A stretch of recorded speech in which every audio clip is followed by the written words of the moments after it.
coming up on Nittany Game Week. Too many times there's 10 guys doing their job, 9 guys doing their job, and that just doesn't cut it. We need all 11 to be doing their job every play. The losing streak extends to 5 after another setback at the Horseshoe. The hard lessons the players learned from a tough stretch. Same guys they started the year with, for the most part, that was ranked number 1 to number 3 in the country. He's a Pennsylvania guy bringing the number 2 ranked team in the country to the Keystone State. Why Curt Cignetti and the Hoosiers are favorites to win for the first time in Happy Valley. At Kinnick Stadium versus Iowa, and then Ohio Stadium versus the Buckeyes. Challenging road tests for Ethan Grunkemeyer in his first 2 games as the starter. Why he feels prepared in his first home game as the number 1 guy. This is Nittany Game Week.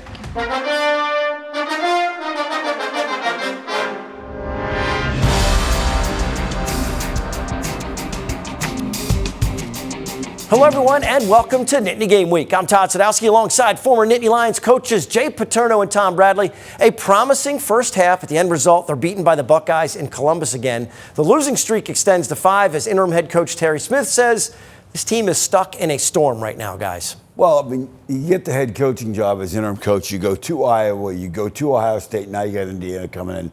There's nothing you can do other than just continue to fight your way through it and see what happens. Yeah, and he knows that. Terry's been in some situations before. He understands what it's going to take to get out of this. And it's not going to be easy. There's a lot of work to get done. Well, the first step of any game week is to review what just happened. We accent the positives in the Horseshoe, discuss the difference in vertical passing games, and ponder the lessons learned from a tough stretch in our opening drive.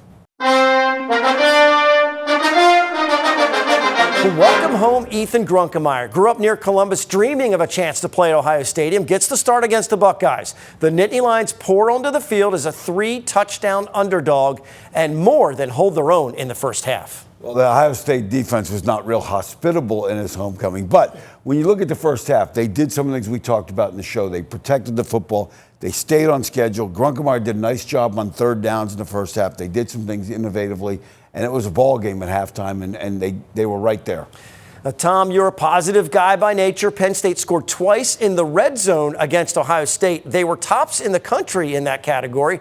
And when you're on this kind of slide, do you concentrate on some of the smaller victories within a game as you're communicating with your team? You do. You know, they knew they was going to going into the game that was going to be a problem. We got to get in the red zone. Hey, we got to score, and Penn State did.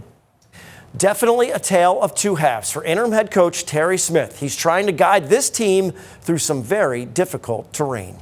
We're in the middle of the storm, and we just can't figure how to get out of it. The seniors are hurting. I feel awful for those guys to end their careers this way. It's very challenging. It's challenging for all of us, but we have to figure out how to keep fighting. We're gonna keep chopping wood. The one positive of the game, these guys did not quit, and that's a tell to who they are as well. We just got to figure some other things out. Not an easy situation for anyone, especially for Coach Smith, who's trying to keep the current team and future of the program together. I think one of the differences we saw, Todd, was the vertical pass game. You know, Terry talked about wanting to get the ball down the field more. They tried. They had a 26-yarder on a 3rd and 15, which is a nice throw. But then Ohio State hit 4 passes of 40 yards in wartime. They just had the ability to get the ball down the field. The other thing, Terry made a great point. There's no quit in Coach Smith, so there'll be no quit in this team either. Well, the list of top shelf receivers from Ohio State is lengthy, and Coach Smith says he has seen just about all of them play. After the game on Saturday, he said Jeremiah Smith and Carnell Tate are better than any of them, Jay. I'd take them all, so I'm not gonna rank them because they're all really good football players. The touchdown pass that Smith made off the tip ball, great job by the defense, but that was 10 yards in front of me when I was on the field Saturday. His ability to adjust is just incredible. Yeah, and don't underestimate the quarterback that delivers the ball. Freshman Julian Sayin, as you watch the video, finishes 20 of 23 for 316 yards and 4 touchdowns, delivered all of them right on target. The Buckeyes average almost 14 yards per attempt. Meanwhile, Grunkemeyer ends up with 145 yards on 28 passes, a little more than 5 per try. Can't replicate that speed and that talent in practice, but, we got to do our best during practice to try to, do what we can against that speed. And, those guys are gifted athletes, amazing athletes, so their speed was definitely a problem for us today, and we had a game plan of trying to keep the ball in front of us, and, we got to do better in that. We were at Kinnick and then obviously played the #1 team in the country today. So I think those are just two great tests. And then we got another tough one, obviously. So, but I think it's just preparing me for, the next game. Heck of a gauntlet for Grunkemeier's first few games as a starter. Iowa at night in the Horseshoe versus #1 ranked Ohio State, and then home versus Indiana. The new #1 in the college football playoff rankings is Ohio State. Indiana stays at #2. Now, if we look at the big picture, it's pretty grim for 2025. A 5-game losing streak could lose to Indiana on the home field for the first time ever. The roster is littered with seniors finishing up very successful careers. Tom, what are the lessons you learned during a tough stretch like this one? You actually learn more during the tough stretch than you do when you're rolling, because you know now how all the little things start to add up. And that's the one thing I learned a long time. You take care of the little things, and the big things will take care of themselves. Yeah, that's a both on and off the field issue. I had a chance to talk with senior transfer wideout Devontae Ross. Obviously, he did not come to Penn State and expect to be 3-5 at this point. So I asked him what he's learned about his teammates as they all go through this situation together. Great question. I mean, just the leaders we got on this team. We got a great group of leaders, a great group of veterans who have played a lot of football, so just everybody's done their part, at practice, showing up every single day, not focusing on the outside stuff and what's going on, but just making sure we show up every day and work hard for each other and have each other's back through whatever adversity we may face. A mature approach for Ross and the rest of the team. They have 4 more regular season games together as a team. And the first of those 4 is a home matchup with the Hoosiers, year 2 under Curt Cignetti. We'll show you a few of the reasons why they're unbeaten through 9 games. Coming up in our scouting report, more Nittany Game Week is on the way. The opening drive is sponsored by R&R Express. Every shipment moved contributes to autism research and inclusion through the Excel Foundation. Learn more at wearerr.com.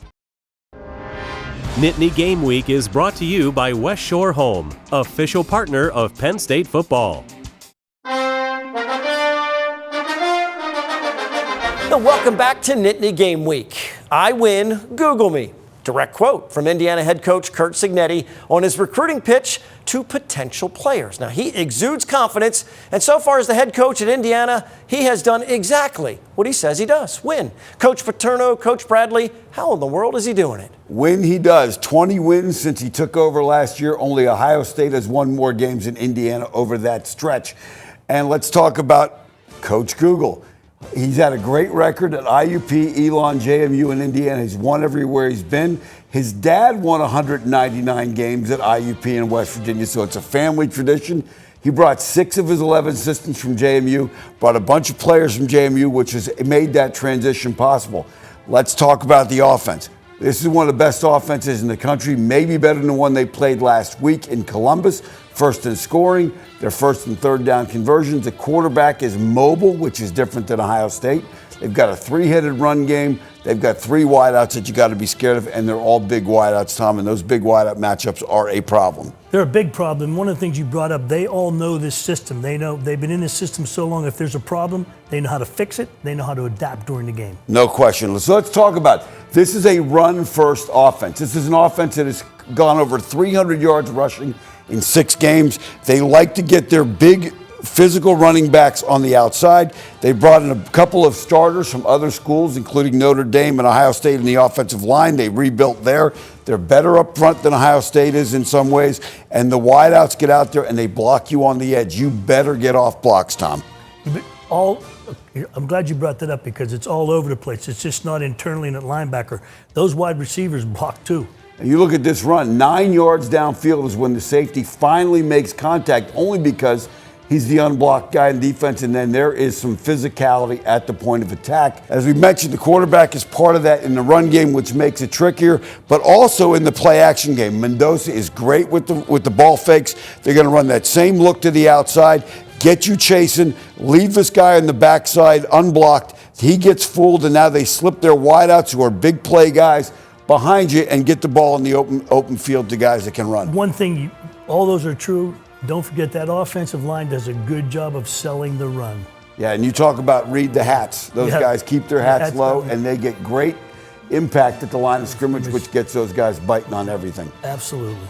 And that's going to be something to watch. Now, they like some of the short passing game. They're very accurate, very consistent. Mendoza, I think, is second in the country in pass efficiency. When you start to jump the underneath routes, which Maryland did early in the game, you jump that route, they're going to give you a double move and come out behind you and make you look silly, Tom. It's not a fun place to be as a defensive back looking silly. You're just hoping for the overthrow in that situation. That is now, correct. let's flip over to the defensive side of the ball and talk about as good as they are on the offensive side of the ball. Look at the numbers on defense. Third in the country in scoring, seventh in total defense, and they are plus 12 in turnover margin. The safety is very aggressive. 13 interceptions to defense. The linebackers have combined for 151 tackles and 12.5 sacks. And their inside guys generate pass rush shoot. They are all about disruptive plays, Tom, and trying to make you look bad. All you got to look is at the one stat, plus 12 in turnover. No question. They're great in tackle for losses. Their base defense are going to have 3 linebackers here. They're going to move people around to make you try and react to what they do, and then they're going to drop out of there and fool you. And here they get Maryland's quarterback looking, and he doesn't even see this guy underneath in the linebacker. And we talked about how productive the linebackers are, Tom. Yeah, and that's one of the things. They are very productive because of the scheme, the way the scheme sets up. They're involved in this in a lot of different ways. And Aiden Fisher's missed some time, and we'll see whether he plays or not on Saturday. That'll be one to keep an eye on game time. Now, you talk about third downs. They are one of the best teams in the country on third down conversions, only giving about 22% on third downs. Here they get in their nickel, so now you got a DB, which gives you more flexibility to do things. Here, the corner is down here. It looks like you're going to be looking at some kind of quarters coverage.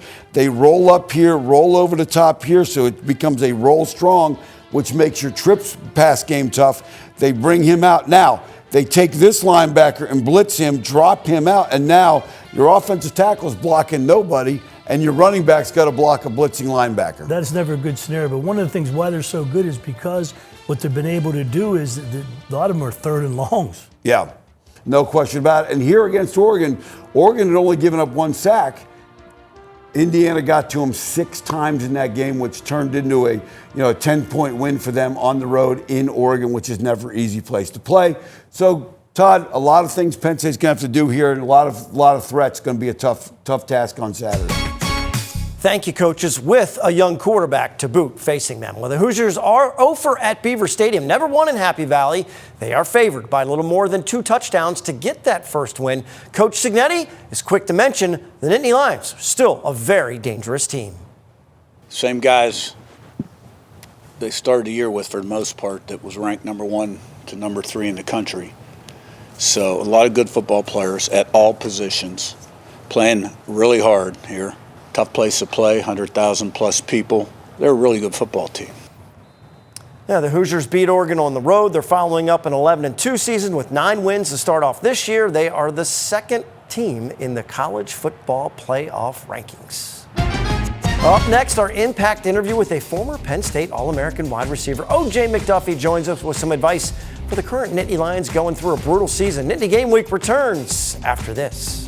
Impact Interview is sponsored by the Pocono Mountains, where small-town charm meets big adventures. Book your trip today by visiting PoconoMountains.com.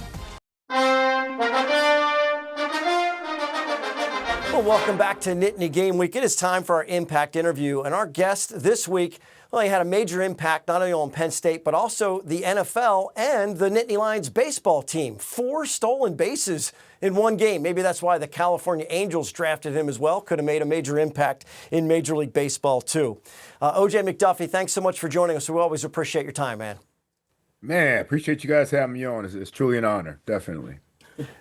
Well, look, there are some young men that are committed to Penn State watching the situation very closely with the coaching staff. Interim head coach Terry Smith's message is, look, it's Penn State. It's always going to be Penn State, and that speaks volumes right there. So for guys thinking about coming to Happy Valley at Penn State, and you were a running back in high school, and you decided to play wide receiver for the blue and white, what kind of variables, what went into your decision, and what are some of the things that kids should be thinking about as they decide whether or not to go to Happy Valley? Well, I think Coach Smith said it best. This is Penn State. It's a big institution, more about everything, not just football. And I think the reason I chose Penn State is because it was everything more than football. The atmosphere, the coaching staff, the players on the team. It was a place that I knew when I wasn't playing football and I wasn't going to class, who do I want to hang out with? And most of those guys that are Penn Staters were the kind of people I wanted to be around. And it carries on to this day. All my best friends are Penn Staters. Most of them live down here in South Florida because of that bond that we created at Penn State off the field. And I think that's a great reason for people to go because our community is huge. And there's a lot of love in the Penn State, Nittany Lion Nation. So let me ask you this, OJ. We ask this of every guy, former player that comes on the show. If you were allowed to make NIL deals, and I know you were never shy about, the money that was being made around us when we would talk about it back then, but if you were allowed to make NIL deals back then, what company or companies would you have wanted to have a deal with when you were in college? Oh, man. I've been thinking about this, man. Mine would probably be the Lions Den. Yeah. Yeah.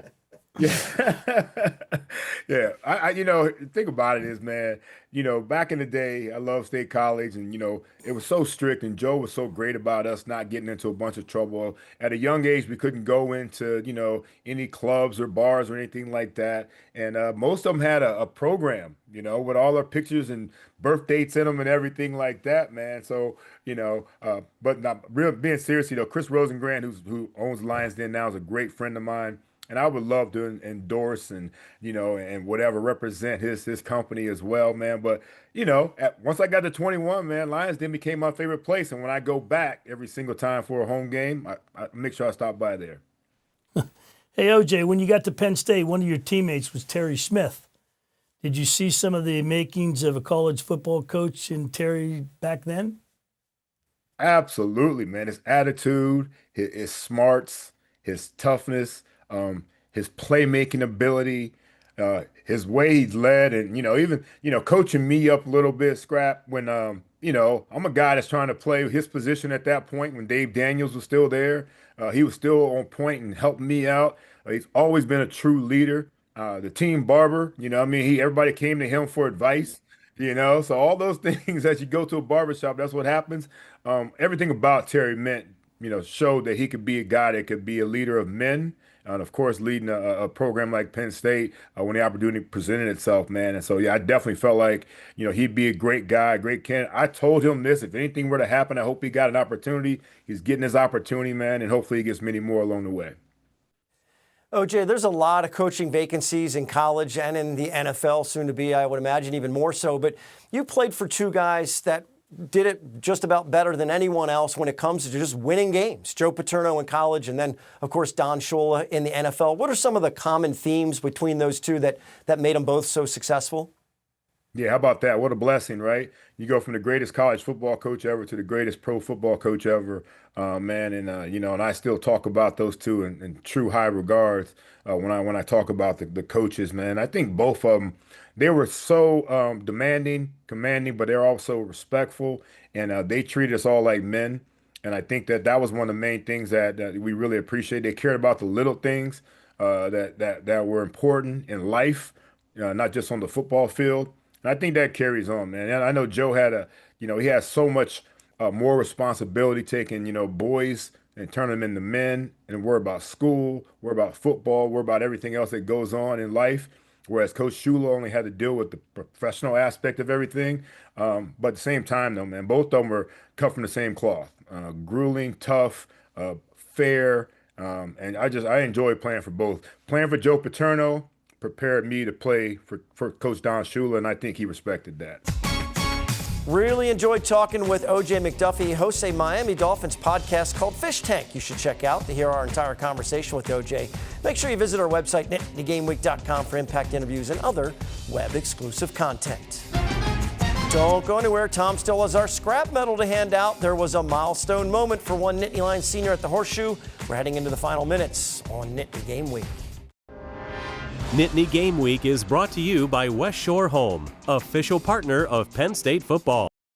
Scrap Metal is sponsored by Burke and Bradley Orthopedics, located in Pittsburgh. Burke and Bradley Orthopedics is a comprehensive sports medicine practice, providing patients with the most current and innovative approaches in diagnosis and treatment. Still have our scrap medal to hand out, Tom. This guy continues to move up the all-time touchdown list for the blue and white. He's been productive all 4 years he's been in State College, and the coaching staff finds some creative ways to use senior running back Nick Singleton against Ohio State.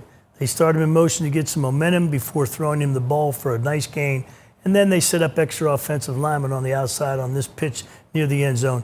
Nick scored the 39th rushing touchdown of his career. Most importantly, he continues to have a positive attitude as one of the team leaders. It's trivia time. Last week's question, Saturday was the 40th game between Penn State and Ohio State. All but one of those played in Columbus or State College. Which game was played at a neutral site? The answer was Penn State's win in the 1980 Fiesta Bowl over Ohio State. Our winner was Deb Haight of Avis, Pennsylvania. Let's talk about this week's question. Penn State has won 25 of 27 previous games versus Indiana. 2 of the games were played in NFL stadiums. Name the teams that hosted those games. We are bringing PSU fans and alumni together with our Nittany Connect Network and NittanyGameWeek.com. We're partnering with businesses that support the show and letting our viewers know about their great products and professional services. Make sure to check out NittanyGameWeek.com for all of our web-exclusive content, airtimes for all of our network of stations, previous episodes, and our Impact interviews, the Nittany Game Week podcast as well. All can be found in one convenient location, NittanyGameWeek.com. And while you are visiting the website, make sure to submit your tailgating and your game picks, because we always finish with some pride picks. Show us your spirit. For Jay and Tom, I'm Todd. Thanks so much for watching Nittany Game Week. We'll see you next time.